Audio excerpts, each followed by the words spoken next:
કરનારા સંતનું દ્રષ્ટાંત।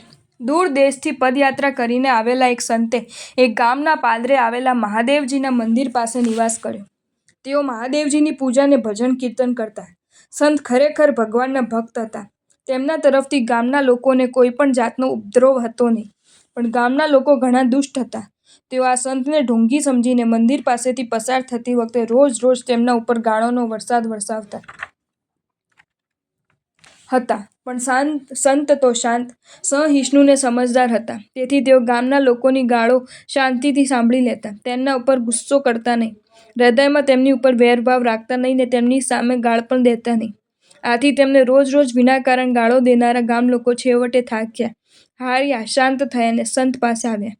તેમને પ્રણામ કરીને પૂછ્યું કે અમે તમને રોજ ગાળો દઈએ છીએ, તો પણ તમે કેમ ગુસ્સો કરતા નથી? કેમ અમને સામી ગાળ દેતા નથી?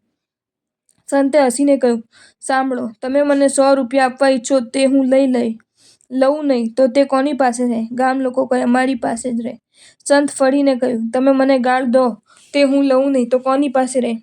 ગામ લોકો જવાબ આપી શક્યા નહીં। સમજી ગયા કે ગાળ દેવાથી આપણું જ મુખ અપવિત્ર બને છે। આપણે આપેલી ગાળ આપણી પાસે જ રહે છે, આપણને જ લાગે છે। સમજીને શર્મિંદા બન્યા, પોતાની ભૂલનો પસ્તાવો કરવા લાગ્યા। સંતના ચરણમાં પડીને તેમની વારંવાર ક્ષમા માંગવા લાગ્યા।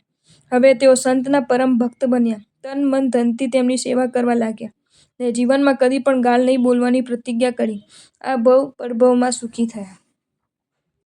જો તમને આ વિડીયો ગમ્યો હોય તો આ વિડીયોને લાઈક કરો અને મારી ચેનલ જૈન ફેક્ટ્સ એન્ડ સ્ટોરીઝને સબસ્ક્રાઈબ કરો। ધન્યવાદ।